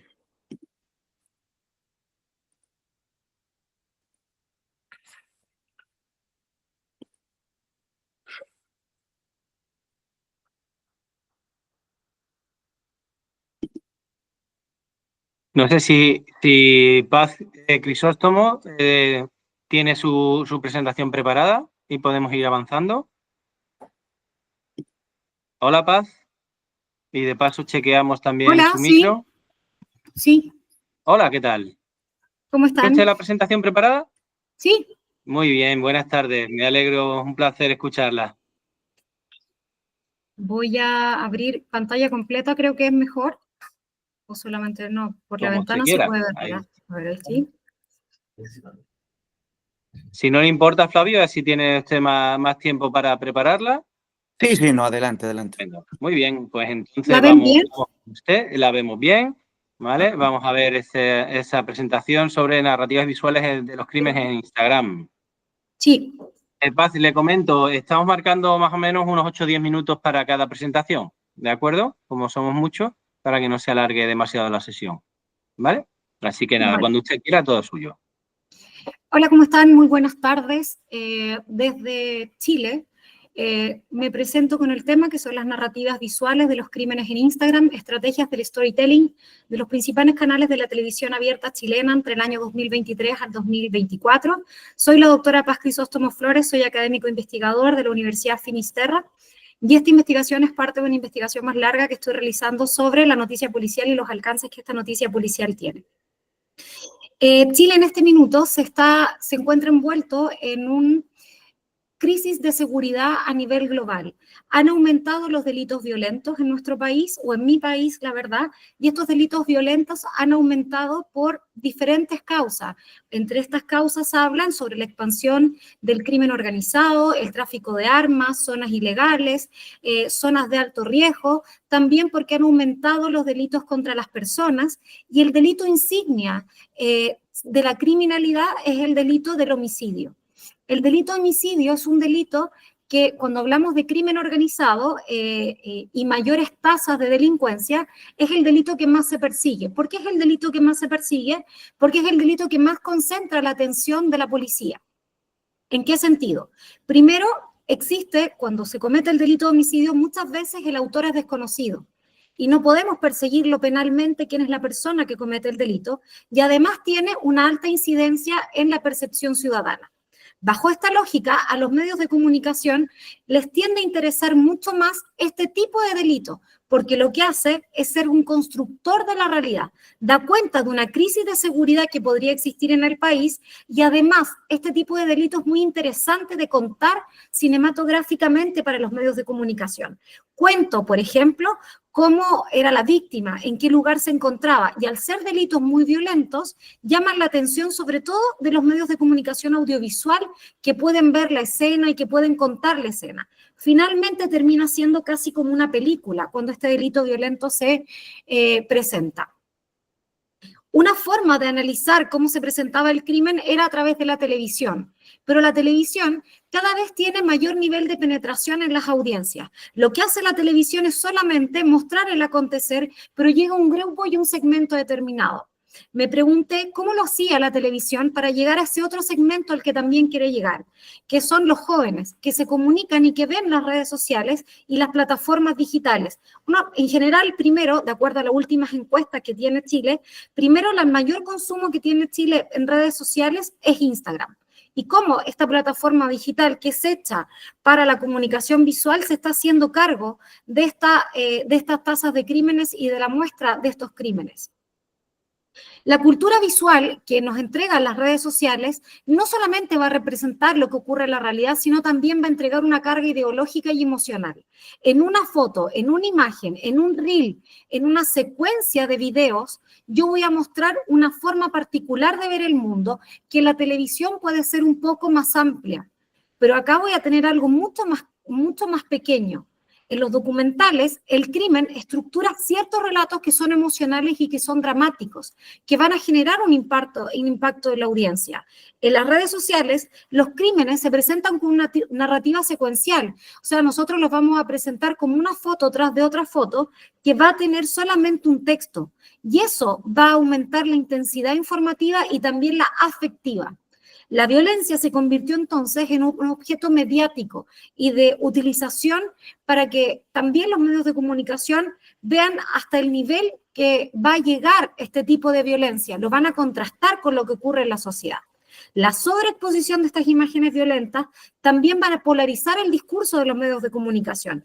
Llama la atención cómo las redes sociales finalmente nos van a decir cómo el canal de televisión va a marcar o va a decir que se está construyendo el delito violento. En Chile, los canales de televisión no nos dicen cuáles son sus líneas editoriales, por tanto, nosotros vamos a tener que tratar de ver a partir de esta gran imagen que vemos y tratar de cuadrarlo.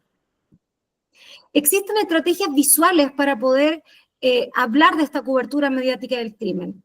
En Instagram transforma las imágenes criminales y las combina con breves textos y también facilita una viralización. Una imagen muy violenta es más fácil de ser viralizada. Las narrativas visuales en las redes sociales no solamente informan, polarizan a la opinión pública, generan reacciones emocionales. Cuando integro imagen con texto, potencio la telepresencia de la audiencia. Lo que hago es experimentar las historias de una manera mucho más profunda y presento esto con tres enfoques. Un enfoque informativo, sensacionalista y emocional. Cuando tú estás en un periodo en donde existe una crisis de seguridad, no nombrada por mí, nombrada por los autores especialistas y por el propio gobierno, la forma en que los medios de comunicación viralicen esta información va a ser una forma como se va a entender también el crimen. Nosotros tomamos, yo tomo el Instagram como un escenario de representación y viralización de dicho crimen. Lo que hago es describir a las comunidades digitales y ver cómo se están movilizando a partir de la emoción de la respuesta a cierto evento noticioso. ¿Cómo lo hago? Correlacionando cosas, viendo si es que los me gusta y los comentarios de todas las noticias de crímenes son iguales o existen ciertas tendencias por algo. Los comentarios de las publicaciones van a reflejar la indignación, la empatía, las críticas a la institución. Y por tanto, las plataformas sociales van a potenciar la visibilización de las emociones. Nosotros no podemos hablar contra la televisión y la televisión no nos va a dar un feedback de cómo se está percibiendo por parte de la ciudadanía un crimen. Sí lo hacen las redes sociales. ¿Qué fue lo que traté de hacer como un objetivo general? Presentar el análisis de las narrativas visuales y las estrategias de storytelling en estas publicaciones sobre crímenes que fueron difundidas en los principales canales de televisión abierta durante el año 2023-2024. Para eso, primero, clasifiqué el enfoque de los titulares y el tono narrativo, entendiendo por titular el rótulo que iba acompañando la fotografía. En Chile todas tenían ese rótulo. Identifiqué los elementos visuales predominantes, los tipos de publicaciones y los formatos visuales más utilizados. Y por último, determiné el nivel de interacción que existía en la audiencia. Para eso se revisaron manualmente los 2 años completos de publicaciones en Instagram y se catalogaron como crímenes todos aquellos donde había un hecho dicho por el medio de comunicación como homicidio, homicidio involuntario, crimen directo, hallazgo de cadáver o cualquiera de esas palabras. Se hizo entre el 1 de enero del 2023 y el 31 de diciembre del 2024. Se lograron establecer 1.296 piezas que fueron las que fueron analizadas. Esos son los 4 canales de televisión abiertas que son preponderantes.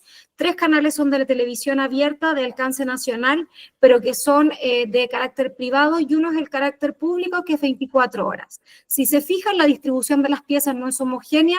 Hay canales que hay medios de comunicación que sus plataformas en Instagram lo nombraron menos que en otro, como es el caso de Mega Noticias, que en una segunda instancia se podría hacer otra investigación para saber cuáles son las razones. El enfoque de la investigación... Paz, disculpe que le interrumpa. Yo no sé los demás, pero yo no estoy viendo el paso a otras páginas. Estoy en la portada. No sé si a los demás les pasa. Entonces lo voy a revisar de nuevo, espérenme. No, simplemente para que, por si, no sé si está pasando páginas, pero desde luego yo no las estoy viendo. No pasa. No, ¿verdad? No. ¿Ahora sí? Ahora sí. Ya. Cuando veamos las publicaciones, estas publicaciones van desde Chilevisión Noticias hasta 24 horas. 3 de esos medios de comunicación son medios de comunicación de carácter privado y uno de carácter público. Esas son las cuentas que se revisaron y esa es la cantidad de noticias que fueron revisadas.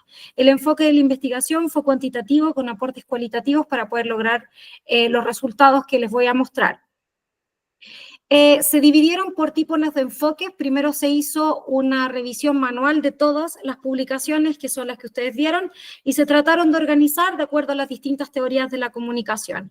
Se llegó a la conclusión de que las que más se trabajaron durante el año 2023 corresponde a crímenes de funcionarios públicos. Fueron la mayor cantidad de publicaciones. Esto se podría deber, porque lo crucé contra la agenda de los medios de comunicación, que ese año existieron muchas muertes de carabineros, de policías de investigaciones y de ministros dentro del país. Por eso las publicaciones.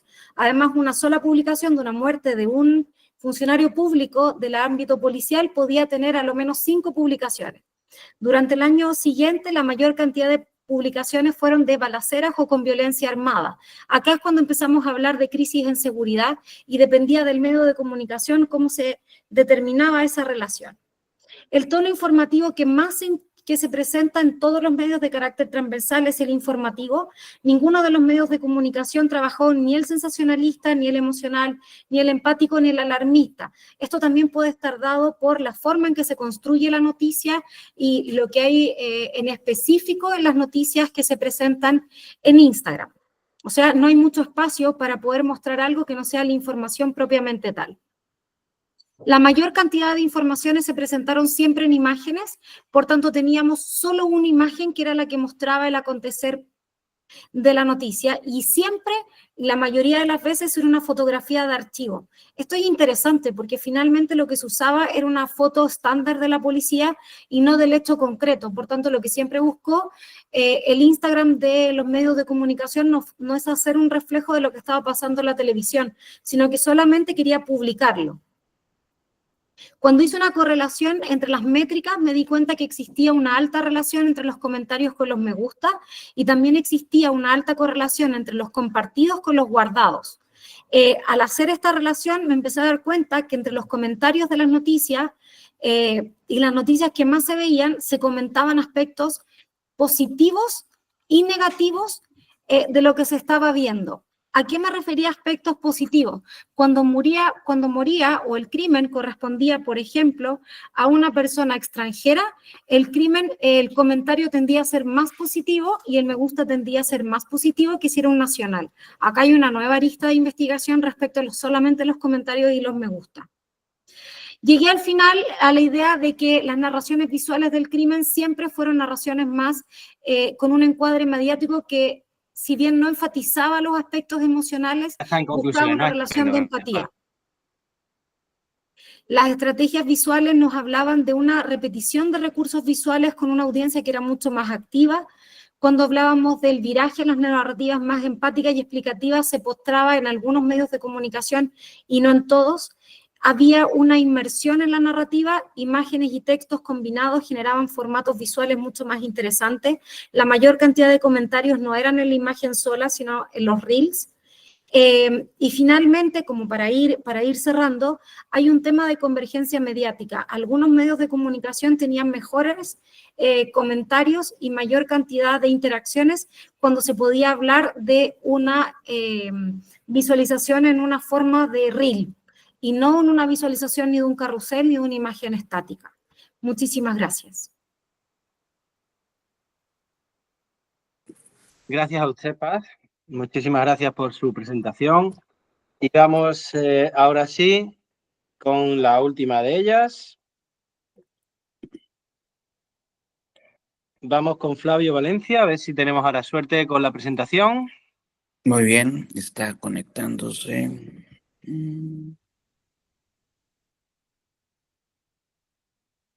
Sobre el cine documental histórico, producción de cortometrajes para divulgar la investigación histórica.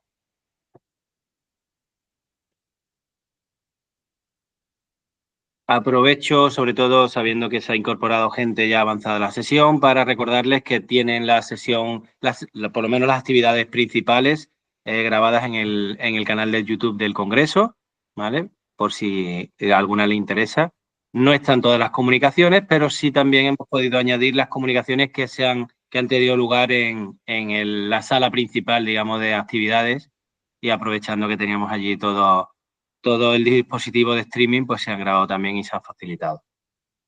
¿Qué tal, Flavio? Lo conseguimos. Se está quedando congelada su imagen y igual es que es su conexión que no es muy rápida.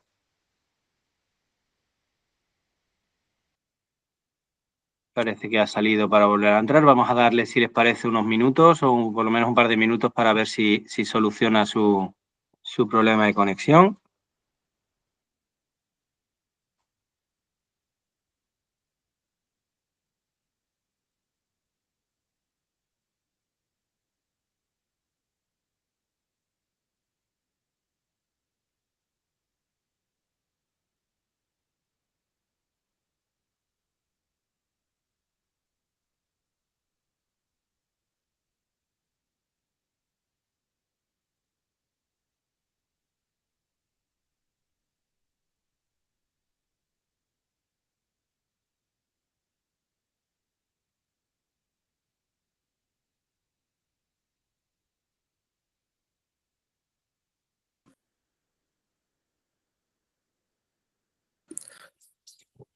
Me está que cuando quiero presentarlo, no me permite.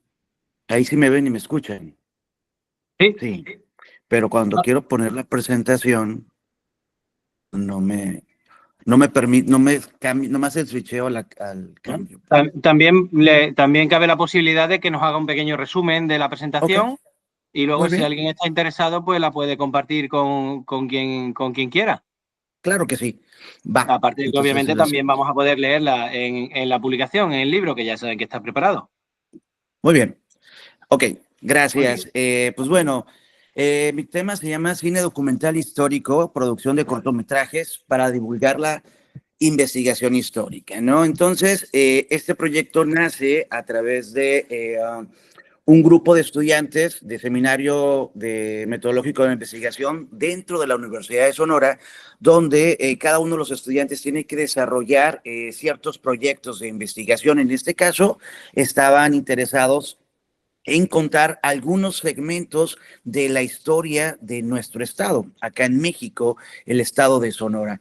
Entonces, dentro de todo esto, pues tendríamos que llevarlo a la parte de la comunicación, que es la disciplina con la que trabajamos. Entonces, entre la disciplina y la historia, se trabajó que estos proyectos de investigación histórica documental que ellos estaban realizando sobre 2 momentos precisos de la historia de nuestro estado, pues querían llevarlo al documental, a la realización de un documental histórico, en el que podríamos tenerlo como un producto en el que se puede relatar estos segmentos o partes de la historia local de nuestro estado, pero también con productos comunicativos que podríamos difundir y divulgar entre la población. Esto para hacer un rescate sobre la historia, debido a que en algunos segmentos de la investigación que estábamos haciendo, los estudiantes desconocían estos eventos históricos que habíamos vivido en nuestro estado.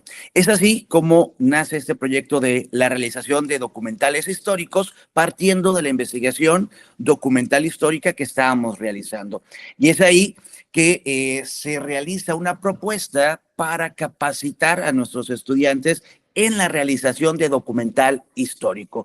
Se trabajó con 42 estudiantes que ellos en sus proyectos de investigación tenían temas variados, entre los que hablaban unos sobre la historia de medios de comunicación local, otros sobre leyendas de poblaciones del estado de Sonora y otros sobre pasajes históricos de alguna ciudad o comunidad de nuestro estado. Entonces se realizó un diagnóstico con ellos para saber qué partes del proceso de documental histórico necesitábamos reforzar a través de un taller que les permitiría concluir con su documental. Y es así que en el diagnóstico se encontró que necesitaban ellos tener mucho más información de la disciplina de la historia, como cómo obtener archivos históricos a través de la búsqueda de hemerotecas, de archivos, de fotografías, de videos y rescatar todo esto para llevarlo a la producción de su documental. Es así que se creó una capacitación de cortometrajes documentales históricos con un taller de 30 horas, donde el objetivo principal era brindarle a estos 42 estudiantes las herramientas necesarias para que aprendieran a desarrollar un cortometraje documental histórico. Y es ahí donde se les da ese taller con diferentes temáticas y empezamos con lo que era el proceso. El proceso, como cualquier producto comunicativo, tuvimos varias etapas: la preproducción, la producción, la postproducción y la difusión, divulgación de estos productos comunicativos documentales históricos. En la preproducción, pues partíamos a partir de este proyecto de investigación con la idea de lo que sería su documental. Después vendría la grabación y el rescate de todos los archivos históricos, la edición y postproducción de cada uno de ellos. Con esto tuvimos 2 cortometrajes documentales, uno que nos habla sobre Cananea. Cananea 1923, si ustedes pueden buscarlo, ya que no pueden ver la presentación, en el canal de YouTube, hecho en corto, pueden encontrar Cananea 1923, y es un documental que nos habla sobre cómo en esta ciudad y en todo el estado de Sonora estaban expulsando a los chinos, a la comunidad china de México y de Sonora. Fue una época histórica que no está muy documentada en cuestiones audiovisuales. Hay algunos libros, hay algunos artículos, pero faltaba la parte documental, extenderla.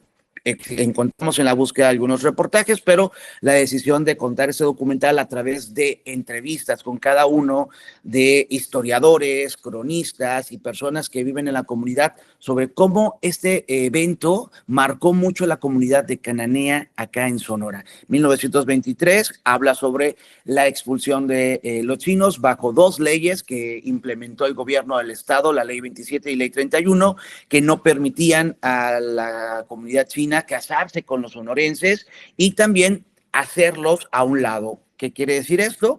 No podían vivir en la misma comunidad que todos los sonorenses y ellos tuvieron que crear su propia comunidad alejada de la población que teníamos en el estado. Entonces, este documental nos cuenta sobre esta historia. El segundo documental que salió de todo este proyecto y capacitación es Leyenda Jesús García Corona, que es el héroe de Nacozari, un personaje que a través de la historia de nuestro estado se ha dado a conocer en México y a nivel internacional, que salvó a la comunidad de Nacozari de una catástrofe el 7 de noviembre de 1907 a través de sacar el ferrocarril de la comunidad para que no explotara ahí y tuviera mucho impacto negativo al morir gente en la explosión de esta locomotora. ¿Por qué se decide hacer este documental? Previamente con la comunidad estudiantil y juvenil del estado hacíamos sondeos y pocos conocían la historia de este personaje. Entonces, para nosotros era muy importante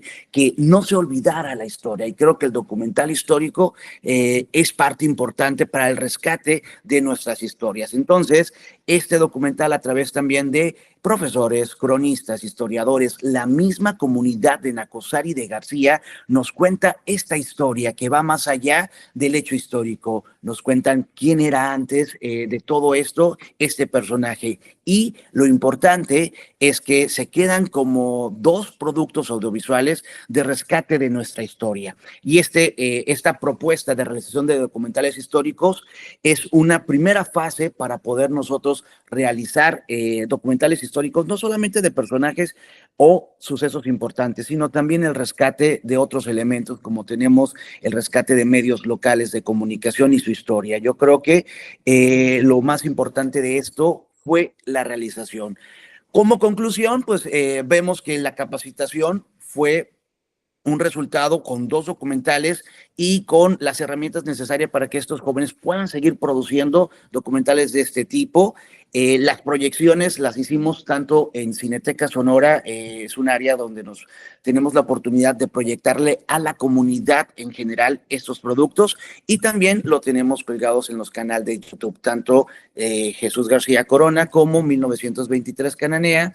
Hecho en Corto es el canal donde estamos compartiendo estos documentales para que sean de acceso a todo público. ¿Y qué es lo que sigue con este proyecto que nos arroja como reflexión? Pues bueno, seguir trabajando en la producción de estos documentales, capacitando a los jóvenes para que tengan herramientas de contar las historias de sus comunidades, historias que en algunas ocasiones pueden ser olvidadas y que son importantes seguirlas recordando.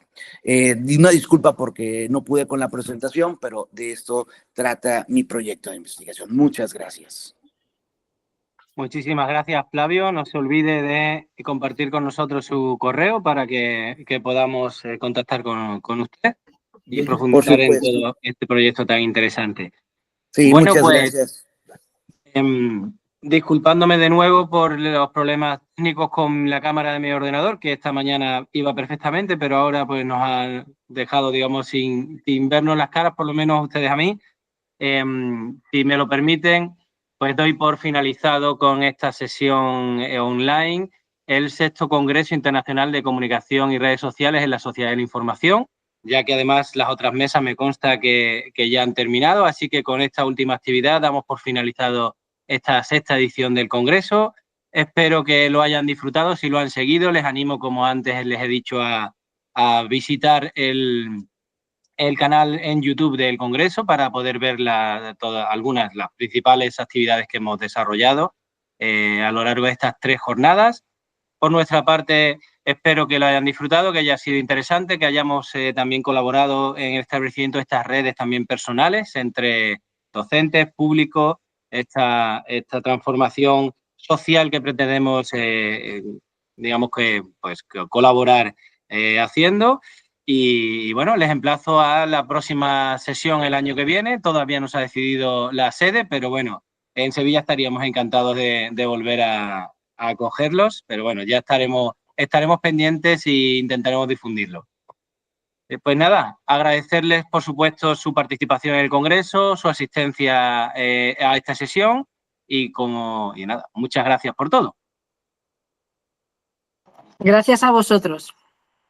Seguimos en contacto. Un abrazo para todos. Muchas gracias. Y buenos días a los que estáis allá, allende los mares, y buenas tardes a los que estáis aquí en Europa, en España principalmente, y hasta la próxima.